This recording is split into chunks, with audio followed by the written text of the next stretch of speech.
প্রতিষ্ঠার পর থেকেই এই বিশ্ববিদ্যালয়ের অ্যালামনাই প্রাক্তন যারা আছেন বিশ্ববিদ্যালয়ের বিভিন্ন কল্যাণে বিভিন্ন অ্যাওয়ারনেস প্রোগ্রাম এগুলোর সাথে বিশ্ববিদ্যালয়ের সাথে একসাথে মিলে কাজ করছে। এরই একটা অংশ হলো যেটা রুটিন ওয়ার্ক, যেটা প্রতি বছর আমরা একাডেমিক সেশনে প্রায় 341 জনকে বৃত্তি দিয়ে আসছি। এবারেও আমরা এই প্রক্রিয়া প্রায় আজকে শেষের দিকে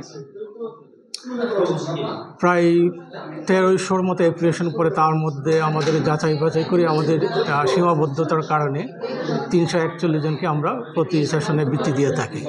যদিও এটা যথেষ্ট নয়। সাক্ষাৎকার নেওয়ার সময় আমাদের খেয়াল করলাম যে প্রায় 80% স্টুডেন্টদেরই এই বৃত্তিটা প্রয়োজন, কিন্তু আমাদের অর্থনৈতিক সীমাবদ্ধতার কারণে আমাকে ভাইবা নিতে হচ্ছে।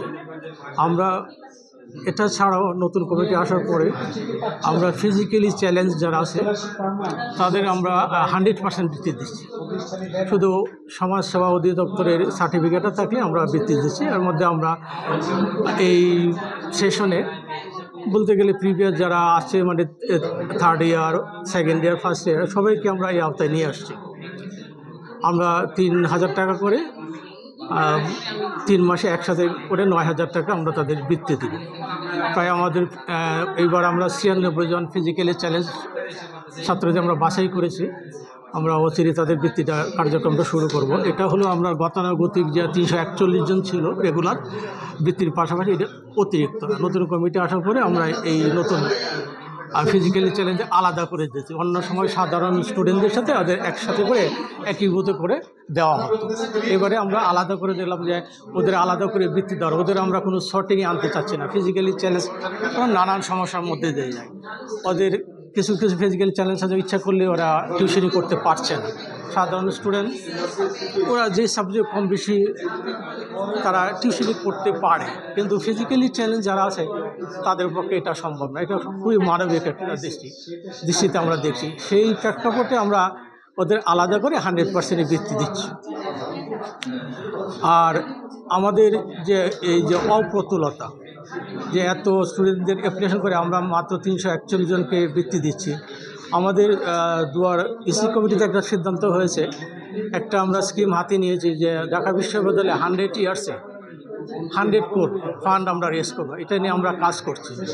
আমরা বিভিন্ন স্টুডেন্ট যারা শুধু গতানুগতিক বৃত্তি ছাড়াও বিভিন্ন চিকিৎসার জন্য বিভিন্ন পারপাজে তাদের ফিনান্সিয়াল হেল্পের দরকার পড়ে, আমরা সেই জায়গাটায় যেতে পারিনি। 100 কোটি যে কোরের কথা যেটা বললাম ফান্ডটা, এটা আমরা যদি রেজ করতে পারি, আমরা কাজ করে যাচ্ছি নিরলসভাবে। করতে পারলে আমরা আশা করি স্টুডেন্টদের যে কোনো প্রয়োজনে আমরা তাদের পাশে দাঁড়াতে পারবো বলে আমার বিশ্বাস। আমাদের ঢাকা বিশ্ববিদ্যালয় অ্যালামনাই অ্যাসোসিয়েশনে এটা শুধু বাংলাদেশ না, বিশ্বের নানা দেশে আমাদের এই সংগঠন রয়েছে। অস্ট্রেলিয়া, কানাডা, USA, ইউকেতে আমাদের এই মেম্বাররা কিন্তু সমাজের বিভিন্ন ক্ষেত্রে প্রতিষ্ঠিত। আমরা তাদের পার্সোনালি নক করছি যে আমরা এই অবস্থার মধ্যে দিয়ে যাচ্ছি, আমরা বৃত্তি দিচ্ছি এবং অনেক ছেলে মেয়েদের বৃত্তির বাইরেও কিছু ফিনান্সিয়াল হেল্প তাদের দরকার পড়ে। সেই জন্য আমি একটু আগে যেটা বললাম যে 100 ইয়ার্স 100 কোটি ফান্ড রেজের ব্যাপারটা আমরা দেখি। এই ব্যাপারটা নিয়ে আমরা আমাদের ইয়ের সাথে ওই যে বিভিন্ন যারা প্রতিষ্ঠিত আছেন আমাদের অ্যালামনাই আছে, সরকারি, বেসরকারি, প্রাইভেট, তারপর ধরেন ব্যাংক সেক্টরে যেটা ওনারা করেন, আমরা যেভাবে ওরা CSR ফান্ড থেকে সাধারণত বৃত্তি দিয়ে থাকেন, ওদের কিছু সীমাবদ্ধতা আছে।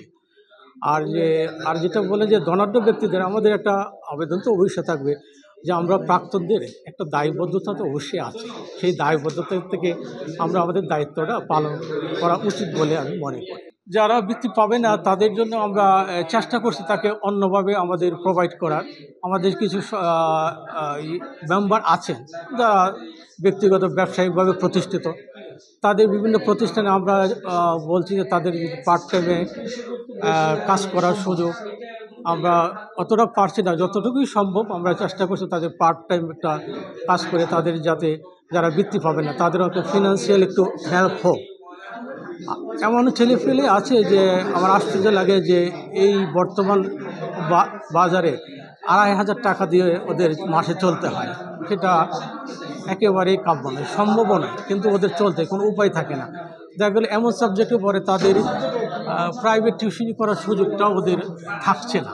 সেক্ষেত্রে আমরা একটু অন্যভাবে পার্সোনালি অ্যালামনাই মেম্বার তাদের কোনো প্রতিষ্ঠানে তাদের পার্ট টাইমের জবের জন্য আমরা রিকোয়েস্ট করে থাকি। আমরা এটা নিয়ে কাজ করছি, আমাদের সীমাবদ্ধতা থাকা সত্ত্বেও। পরামর্শটা এখানে হলো যারা আমাদের অ্যালামনাইয়ের বৃত্তির জন্য আবেদন করে বেশিরভাগই যে ওদের যে একেবারে বেসিক নিড যেটা ওটা ফিলফিল করার জন্যই সাধারণত তারা এখানে বৃত্তির জন্য আবেদন করে। দেখা গেল যে ওরা অন্য জায়গায় এই বৃত্তিটা পাচ্ছে না।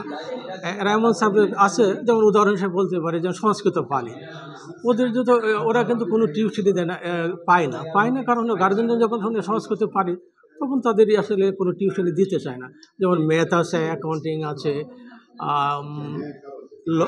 আছে কিছু সাবজেক্ট আছে, ইংলিশ আছে, ওইসব ছেলেরা সহজে বৃত্তি পায়। তো সাধারণত ওইসব ডিপার্টমেন্টের ছেলেরা এখানে আবেদনটা খুব কমই করে।